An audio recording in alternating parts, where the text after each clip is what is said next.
요한복음 14장 25절에서 28절. 내가 아직 너희와 함께 있어서 이 말을 너희에게 하였거니와 보혜사 곧 아버지께서 내 이름으로 보내실 성령 그가 너희에게 모든 것을 가르치시고 내가 너희에게 말한 모든 것을 생각나게 하리라. 평안을 너희에게 끼치노니 곧 나의 평안을 너희에게 주노라. 내가 너희에게 주는 것은 세상이 주는 것과 같지 아니하니라. 너희는 마음에 근심하지도 말고 두려워하지도 말라. 내가 갔다가 너희에게로 온다는 말을 너희가 들었나니 나를 사랑하였더라면 내가 아버지께로 감을 기뻐하였으리라. 아버지는 나보다 크심이라. 아멘. 요즘 이스라엘을 비롯해서 중동이 어지럽습니다. 혼란스럽죠. 그래서 아침 뉴스를 보니까 이란이 이스라엘을 향해서 드론과 미사일을 아마 400여 발을 쏘아 올렸다라고 얘기를 합니다. 어떻게 보면 아이러니하죠. 이스라엘 사람들은 그 인사가 뭐냐면 샬롬입니다. 우리 식으로 얘기하면 어때요? 안녕하세요 라는 얘기입니다. 이 말 속에는 우리가 어렸을 때 바로 했던 어른들을 만나면 하는 인사이기도 합니다. 얼마나 이 세상이 어지럽습니까? 혼란스럽습니까? 그래서 밤새 안녕하셨습니까? 라고 인사하는 겁니다. 여러분도 제가 이제 대학 다닐 때 CCC라는 서클에서 동아리에서 인사가 뭐냐면 이거예요. 샬롬 이렇게 하는 겁니다. 그래서 이런 샬롬 하면 동아리 회원들이에요 다. 그랬던 적이 있습니다. 예수께서 이제 십자가의 처형을 앞에 두고 근심과 두려움이 가득한 제자들에게 너희는 마음에 근심하지 말라 이렇게 명령을 하셨습니다. 이 명령을 들었던 제자들은 어때요? 여전히 근심과 두려움이 가득했습니다. 그래서 예수께서 근심하고 두려움이 가득했던 제자들을 보며 이렇게 말씀합니다. 내가 아직 너희와 함께 있어서 라고 말씀합니다. 이 말 속에는 뭐냐면 바로 예수께서 근심과 두려움이 가득 찬 제자들을 보면서 그의 마음은 이런 거예요. 좀 제자들이 짠해 보였던 겁니다. 그래서 조금 더 있었으면 좋겠다라는 마음을 가지고 있었던 겁니다. 그러나 예수께서는 그런 제자들과 함께 지체할 시간이 없었습니다. 왜 그러냐면 아버지께서 창세전에 작정하셨던 구속의 경륜을 따라 십자가의 처형을 당하셔야 됐기 때문에 그렇습니다. 그래서 제자들이 근심과 두려움이 가득하였지만 누구의 명령이기 때문에 그래요? 아버지의 명령이기 때문에 아들이신 예수께서 따라야만 했던 겁니다. 그래서 그의 감정적인 것들, 마음이 좀 제자들을 보면서 긍휼한 마음이 생겼지만 그래도 그들을 뒤로 하고 그 일을 완성해야 되는 예수님의 마음을 잘 표현하고 있는 내용이기도 합니다. 이 제자들은 예수와 함께 공생의 3년 동안 동고동락을 했습니다. 그러면서 예수께서 그들에게 가르쳐 주셨던 천국에 대한 복음을 들었어요. 그러나 이 제자들이 생각했던 그 천국과 예수님이 가르쳐 말씀하고자 했던 천국이 전혀 다른 내용이었어요. 문제는 뭐냐면 이 제자들이 생각했던 천국은 로마와 같은 강대국을 무너뜨리고 이스라엘이 다윗 시대의 부귀영화 이렇게죠.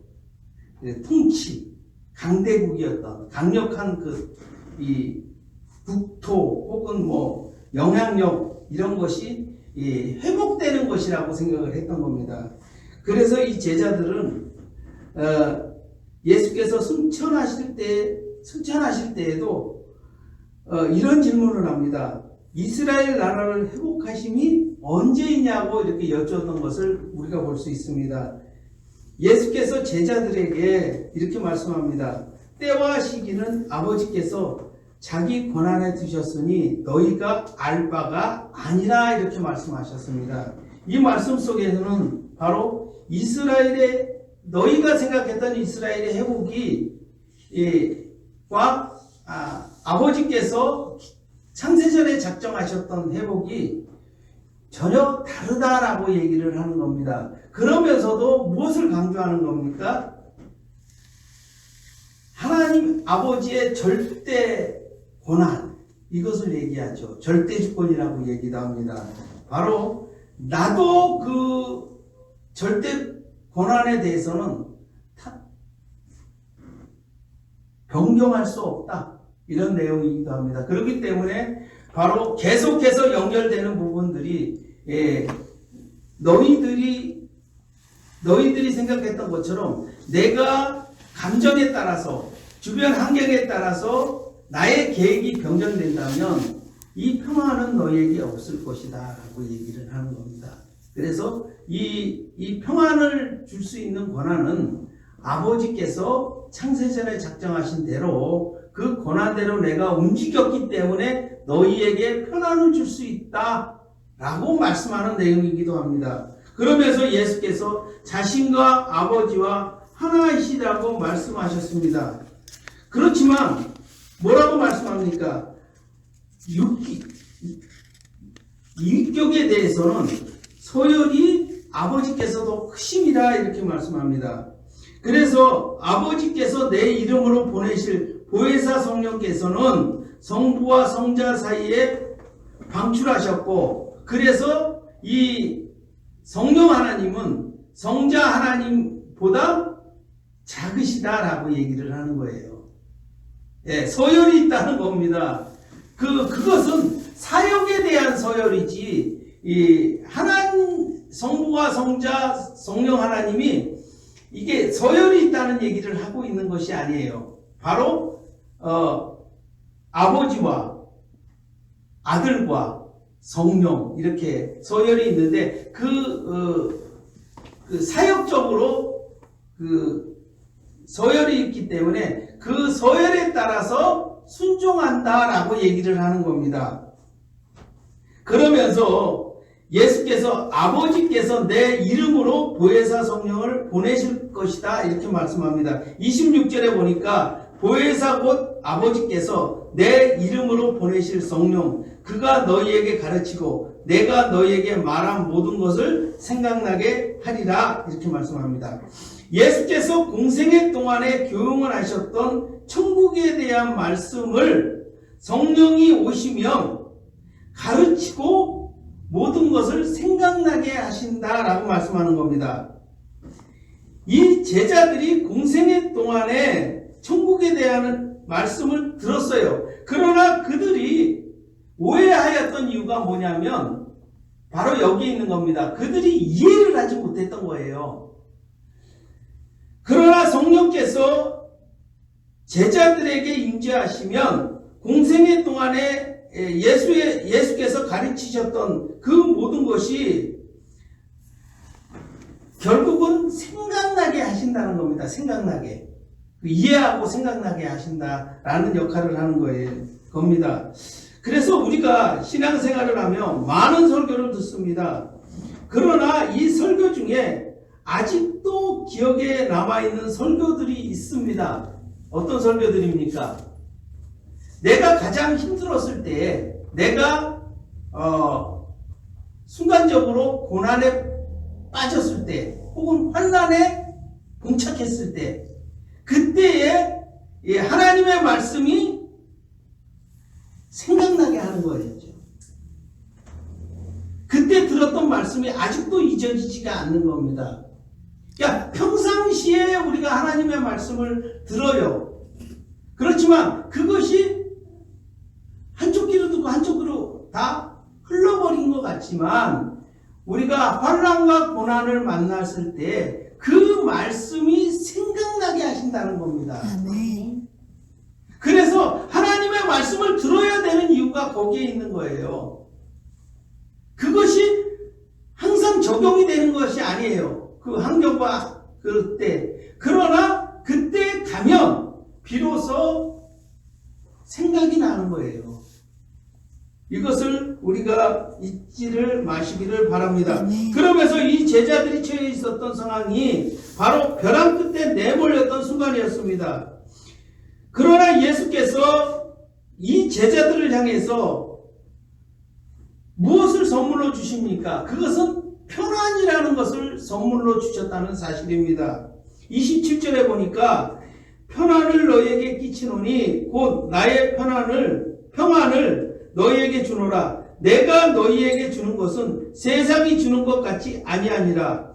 너희는 마음에 근심하지 말고 두려워하지 말라. 이렇게 말씀합니다. 아멘. 예수께서 제자들에게 주는 평안은 세상이 주는 것이 아니라고 말씀합니다.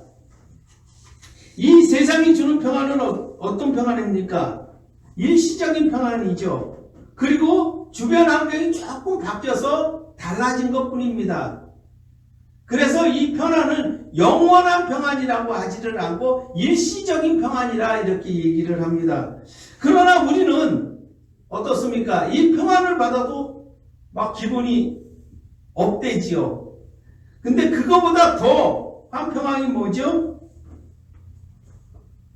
우리 주님께서 주신 평안이라 이렇게 말씀하고 있습니다. 예전에 읽었던 그 현진견의 운수 좋은 날이라는 소설이 있어요. 단편 소설이 있는데 김촌치라는 한 인력군이 이제 비 오는 날 행운을 받습니다. 그날은 다른 날보다 돈을 어마어마하게 벌어요. 근데 이 김촌치라는 사람이 아침에 나오면서 그의 아내가 이런 얘기를 합니다. 오늘 일에 안 나갔으면 좋겠습니다. 라는 말을 해요. 그럼에도 불구하고 이 김촌지는 이제 먹고 살기 위해서 인력거를 끌고 그 일을 합니다. 그리고 나서 이제 그 아내가 아침에 얘기했던 마음이 왠지 걸려요. 그래서 이제 선술집에 가서 막걸리 한 잔을 먹고 그리고 선술을 한 그릇을 이제 가지고 집으로 돌아갑니다.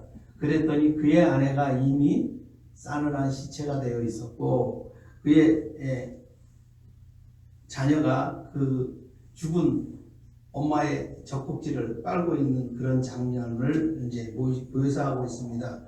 어찌 보면 이 내용은 반어법적인 내용을 가지고 있습니다.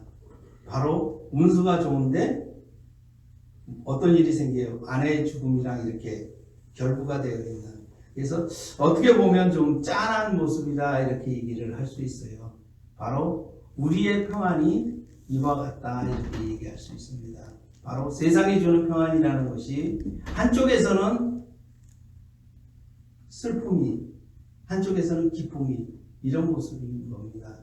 그러므로 우리가 이 거짓 평안에 속지 마시기 바랍니다. 아멘. 그러면서 예수께서 제자들에게 허락하신 평안은 주변 환경에 영향을 받는 평안이 아니라 예수 그리스도로 인하여 구속의 사역을 완성하신 이후에 평안이라 이렇게 말씀하고 있습니다.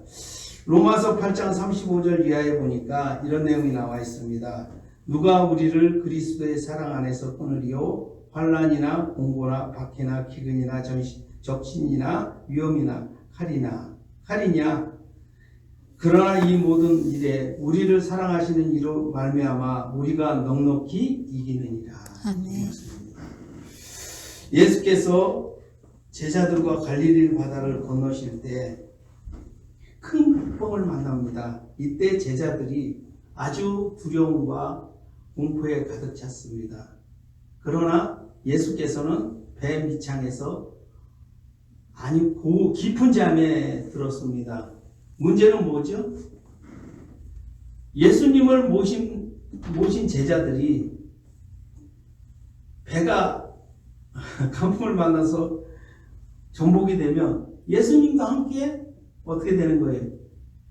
죽는 거죠. 그럼에도 불구하고 이 제자들은 두려움에 떨었다는 사실입니다. 그 이후에 성령께서 제자들에게 임재하신 후에 그들의 모습은 완전히 달라지죠. 어떤 모습입니까? 베드로 같은 경우 감옥에 갇힙니다. 그리고 나서 그 감옥에서 어떻게 돼요? 깊은 잠에 들죠. 그래서 천사가 발길을 막 걷어찹니다. 옆구리를 차서 깨워요. 그런데도 자요. 이런 엄청난 일이 벌어지는 겁니다. 왜 그렇습니까? 바로 이 베드로는 주님이 주신 편안을 그에게 받았기 때문에 그렇습니다. 아멘. 하나님께서 감옥에 있는 베드로를 평안을 주셨기 때문에 그래요. 여러분들은 어떨런지 모르겠지만 우리가 어떤 환난과 고난을 만났을 때 주님이 주시는 편안을 누리시기 바랍니다. 아멘. 그러면요, 아무리 어려운 고난이 온다 할지라도 편안하게 잠을 잘 수가 있습니다. 편안한 마음을 우리에게 주시기 때문에 그래요. 그렇기 때문에 늘 이 말씀을 기억하면서 우리가 편안을 받은 자로서의 생활을 하시기 바랍니다. 자, 우리 성도들에게 편안은 예수 그리스도의 사랑 안에서 얻을 수 있습니다. 그러므로 우리 성도들에게 어떤 근심과 두려움이 가득할지라도 근심을 버리고 예수 그리스도를 바라보며 살아가시길 바랍니다. 아멘. 예수께서 자신의 죽음을 이해하지 못했던 제자들은 이제 반대를 합니다. 이 제자들을 이해하였던 예수님께서는 바로 그들에게 야단을 치지 않아요. 그러면서 다시 한번 세심하게 배려하는 차원에서 위로와 권면을 하십니다. 28절에 보니까 너희가 나를 사랑하였다면 내가 아버지께로 떠나는 것을 기뻐했을 것이다. 이 제자들이 예수를 사랑하지 않았던 것 같습니다. 이 말은 뭐냐면 이 예수를 사랑하지 아니하였기 때문에 바로 예수님을 정치적인 메시아로 사용하려고 하였던 겁니다. 이 제자들이 생각했던 예수는 바로 자신들의 그 정치적인 그 권세나 그 명예나 이런 것을 위한 발판으로 삼으려고 했던 거예요. 그래서 예수님께서 그렇게 말씀하시는 겁니다. 너희가 나를 사랑하였다면 내가 아버지께로 떠나가는 것을 기뻐했을 것이다 라고 얘기를 하는 겁니다. 그러면서 내가 아버지께로 떠나는 것을 너희들이 지금 근심하고 있지만 사실은 기뻐해야 될 일이다 이렇게 얘기를 하는 겁니다. 예수께서 제자들에게 보혜사 성령을 보내주신 이유는 바로 거기에 있습니다. 계시나 가르침을 주는 것이 아니라 예수께서 공생애 동안에 교훈하셨던 모든 것을 가르치고 생각나게 하셨다는 사실입니다. 그래서 우리는 이렇게 생각을 해야 됩니다. 하나님의 말씀을 우리가 배워야 되고 읽어야 되는 이유가 거기에 있어요. 왜 그러냐면 예수 그리스도께서 가르치신 그 말씀은 제자들이 들었고 이 제자들이 들은 그 말씀을 성경 66권으로 기록을 해놓은 겁니다.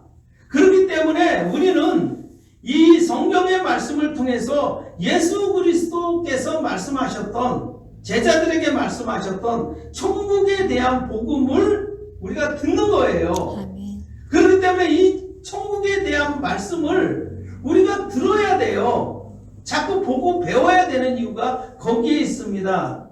그래서 이 복음을 들을 때 진리의 영이신 성령께서 우리에게 임하세요. 아멘. 이 임하신 성령께서 단독적으로 우리가 보지 않았던 놀라운 그 말씀을 가르치고 생각나게 하지 않으세요. 왜 그러냐면 예수 그리스도께서 가르치신 그 말씀을 성령께서 가르치고 생각나게 하시는 거예요.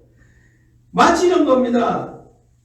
예전엔가요, 그 행정복지센터에 갔더니 한문으로 이제 이름을 이렇게 써라고 하는데 제 이름은 굉장히 쉬워요. 쉬운데도 불구하고 잘 이해를 못 하더라고요. 그러면서 하는 얘기가 뭐냐면 자기는 한문 세대가 한자 세대가 아니라는 겁니다. 왜?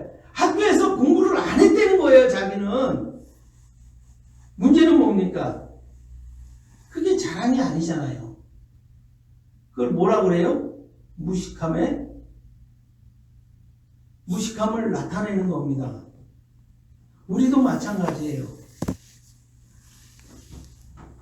우리가 설교를 통해서 하나님의 말씀을 접할 수 있는 부분은 얼마나 돼요? 거의 드물어요. 요한복음 시작을 했는데 이게 요한복음이 끝나면 한 3년 뭐 이렇게 걸리잖아요. 마태복음도 그렇게 걸렸고. 그러니까 이 설교를 통해서 여러분이 하나님의 말씀을 접할 수 있는 거는 극히 소수, 그러니까 적죠, 양이. 그랬을 때 그 나머지는 누가 해야 돼요? 여러분이 읽어야 돼요. 그러면서 하는 얘기가 나는 우리 목사가 설교를 조금밖에 안 해서 난 잘 모른다? 모른다? 이렇게 하면 무식의 소산이라 이렇게 얘기를 하는 겁니다. 그러므로 우리가 늘 잊지 말아야 될 것은 바로 여기 있는 겁니다. 내가 하나님의 말씀을 천국에 대한 복음을 읽어야 돼요. 열심을 내야 되는 겁니다. 그럴 때 놀라운 역사가 나타나는 겁니다. 어떤 역사요? 평안이 성령이 임재하시고 편안이 우리에게 임한다는 사실입니다. 많은 자들이 이런 얘기를 하죠. 보혜사 성령이 임하시면 어떤 현상이 일어납니까? 라고 했을 때 뭐 불과 같은 성령 이런 생각을 하죠. 그래서 막 넘어지고 막 엎어지고 이런 현상이죠. 왜 오늘 본문에는 그런 내용이 나오지 않아요? 이렇게 얘기할 수 있어요. 그것은 왜 그러냐면 이 요한복음을 기록한 요한이 내세적인 것들만 내세적이라 그래요. 내부에서 일어나는 일들만 소개했기 때문에 그래요. 외부에 일어나는 현상은 어디서 나타나요? 사도행전에서 나타나죠. 어떻게? 호련히 불길이 임하고 성령이 그들에게 임했을 때 놀라운 역사가 나타나는 거예요. 성령 충만한 역사. 바로 하나님의 놀라운 말씀을 하나님의 말씀을 듣고 우리가 읽고 그것을 했을 때 성령의 그 가르침과 생각나게 하는 역사가 내부에서 일어난과 동시에 또 외부에서도 일어나요. 어떤 현상이 일어나냐면 기쁨이 일어나요. 기쁨. 마치 이런 겁니다. 우리가 어린아이들을 학교에 보내고 나서 처음에 뭐 한글을 배우고 뭐 구구단을 배우고 뭐 이런 일들을 하죠. 그리고 나중에 그것이 고등학교를 졸업할 때쯤 되면 마치 초등학교에서부터 고등학교 졸업할 때까지 그 배웠던 모든 것들이 퍼즐 맞히듯이 이렇게 차차차차차 맞아가는 겁니다. 그래서 초등학교 때부터 구구단을 외우라. 덧셈, 뺄셈, 곱하기, 나누기 배워서 나중에 여기까지 왜 했는가라는 겁니다. 성경도 마찬가지예요. 우리가 부분적으로 읽습니다. 그랬을 때 나중에 성령께서 그 모든 것을 가르쳐서 생각나게 하세요. 그러니까 타다다당 맞는 거에 이렇게 맞는 겁니다. 그때 놀라운 역사가 나타나요. 어떤 역사가 나타나냐면 평안이 나타나고 하나님과의 올바른 관계가 형성이 되는 겁니다. 그래서 이것을 믿음이 있다라고 얘기를 하는 겁니다. 아멘. 그럴 때는 잃어버리질 않아요. 하나님의 말씀이 완전히 무슨 도장 박는 것처럼 내 마음속에 쫙 이렇게 박아요. 이런 놀라운 역사는 왜 그러냐면, 왜 그런 역사를 우리가 체험하지 못하냐면, 예수 그리스도께서 가르쳐 주신 그 말씀을 읽지 않았기 때문에 그런 거예요. 읽지 않으면요, 성령의 역사가 일어나지가 않아요. 성령의 역사는 하나님의 예수 그리스도의 천국에 대한 그 가르침, 성경에 나와 있는 그 내용, 이것을 바탕으로 해서 성령의 역사가 일어나기 때문에 그래요. 성령께서는요, 우리가 알지 못하는 것들에 대해서는 역사를 하지 않아요. 왜? 예수 그리스도께서 말씀하신 그것을 바탕으로 해서 가르치고 생각나게 하시기 때문에 그렇습니다. 그의 사역인 겁니다. 그래서 서로가 서로 교차가 되지가 않아요. 예수 그리스도께서 하셨던 사역과 성령께서 하셨던 사역이 딱 구분이 져요. 서로 이렇게 섞이지가 않는다는 겁니다. 그것을 바로 왜 그러냐면 아버지께서 크심이라 이런 내용이에요. 그리고 예수께서 아버지의 명령을 따라서 행하셨던 이유가 거기에 있는 겁니다. 그래서 이 예수 그리스도께서 주변 환경에 따라서 변화하지 않는 이유가 거기에 있어요. 왜 그러냐면 하나님의 명령을 따라서 그가 행동했기 때문에 그래요. 그래서 이 평안이라는 것은 세상이 주는 평안이 아니라고 얘기하는 이유가 거기에 있는 겁니다. 세상의 평안은요, 주변 환경에 따라서 변화를 일으켜요. 그러나 하나님께서 주시는 평안은 그런 평안이 아니잖아요. 변함이 없어요. 왜? 창세 전에 작정하셨던 거기 때문에 그래요. 아멘. 그래서 변함이 없기 때문에 신실하신 하나님이시기 때문에 우리가 바로 절대적인 변화를 누릴 수 있다 이렇게 말할 수 있습니다. 그러면서 예수께서 이렇게 말씀하는 겁니다. 제자들이 자신의 십자가의 처형을 반대하였던 그 제자들을 향해서 다시 한번 배려 차원에서 재차 교훈을 하십니다. 그것은 뭐냐면 바로 이렇습니다. 예수 31절에 보니까 오직 내가 아버지를 사랑하는 것과 아버지께서 명령하신 대로 행하는 것을 세상이 알게 하려 함이라. 이 말씀은 뭐와 반대가 되는 얘기입니까? 너희가 나를 사랑하였다면 내가 떠나는 것을 기뻐하였을 것이다 라는 겁니다.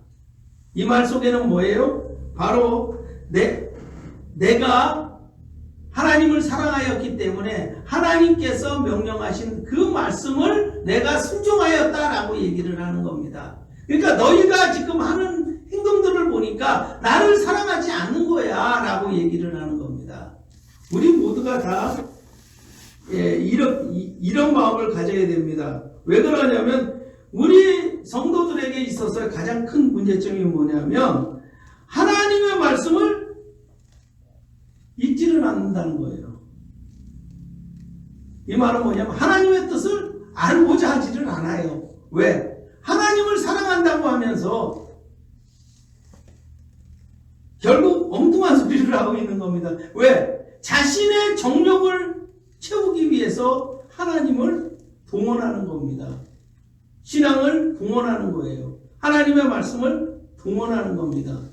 이것은 바람직한 모습은 아니다라고 얘기를 하는 겁니다. 그러면서 너희가 하나님을 사랑한다면 하나님의 명령을 순종해야 된다라고 얘기를 하는 겁니다. 바로 예수님께서 그렇게 하셨던 것처럼 너희도 그렇게 하라 이렇게 말씀하는 겁니다. 우리 성도들은 하나님의 아들이십니다. 이것을 잊지 마시기 바랍니다. 우리가 자녀들을 양육할 때 요새 이상한 그 교육 방법이 동원되더라고요. 그래서 뭐냐면 부모와 자식은 동등하다. 이러면서 그 어떤 일을 할 때 자식과 부모가 뭐를 해야 된다? 협의를 해야 된다는 거예요. 대화와 타협을 해야 된다는 겁니다. 진짜 그렇습니까? 아니죠. 부모와 자녀는 서열이 있어요. 그 서열은 뭐냐면 아버지가 그 집안의 1순위예요. 1등 서열을 가졌습니다. 그리고 어머니가 2등, 그 다음에 3등이 누구예요? 순서대로 장남, 그 다음에 이렇게 서열을 가는 거죠. 이랬을 때 부모와 자녀 사이의 서열은 굉장히 멀어요. 1순위와 2순위는요 가까워요. 그러나 3순위부터는 완전히 달라요. 거기다가 또 요새 애완견이 또 1순위 집이는 있죠. 여러분, 자녀와 애완견은요 서열이 얼마큼 차이 나는지 알아요? 거기도 어마어마하게 다른 겁니다. 예? 저는 그렇게 손가락질해도 괜찮아요. 그 정도 차이에요. 하늘과 땅 차이에 그만큼은. 자녀와 애완견은요 그만큼 또 차이가 나는 거예요. 그렇기 때문에 우리는 늘 잊지 말아야 될 것은 자녀들은요 명령을 받는 자예요. 부모에게 명령하는 자가 아니라는 겁니다. 대화 타협의 대상이 아니에요. 왜 그러냐면 부모가 절대 서열을 갖고 있기 때문에 그래요. 바로 예수님도 그것을 말씀하고 있는 겁니다. 아버지께서는 나에게 절대 서열이다 이렇게 얘기를 하는 겁니다. 절대 주권을 가지고 창세전에 작정하셨던 모든 계획 작정하신 대로 그대로 실천을 하라고 나에게 명령하시기 때문에 제자들이 두려움과 근심이 가득하여 보기에도 짠해 보이죠. 울고 짜고 그랬을 겁니다. 눈물이 홍수를 일었을 거예요. 왜? 자기들이 계획했던 것들, 자기들이 목표했던 것들이 완전히 다 무너지는 그런 찰나예요, 지금. 그런 그들을 향해서 예수님께서 하시는 말씀이 뭡니까? 하나님, 아버지가 나보다 크시다. 그리고 나는 아버지의 명령을 따라서 실천해야 된다. 라고 얘기를 하는 겁니다. 그러면서 하시는 말씀이 뭡니까? 여기서 떠나자. 어디로? 겟세마네 동산으로 가자. 이제 십자가의 처형을 당하기 위해서 거기에 가야 되는 겁니다. 왜? 거기에는 누가 지금 기다리고 있어요? 가룟 유다가 기다리고 있는 겁니다. 그래서 사인을 주잖아요. 거기서 빌어서. 그 일을 하기 위해서 예수님께서 제자들의 그 근심과 두려움이 가득한 그 모습을 보았지만 이제 겟세마네 동산으로 올라가시는 그의 모습입니다. 우리도 마찬가지입니다. 우리가 부모로서 자녀를 양육함에 있어서도 마찬가지예요. 절대 주권을 가지시기 바랍니다. 그리고 명령하시기 바랍니다. 이렇게 해? 했을 때 자녀들은 그 명령에 따라서 움직여야 되는 것이 맞습니다. 왜 그러냐면 자녀들은 어른이 되어 보지 않았기 때문에 그래요.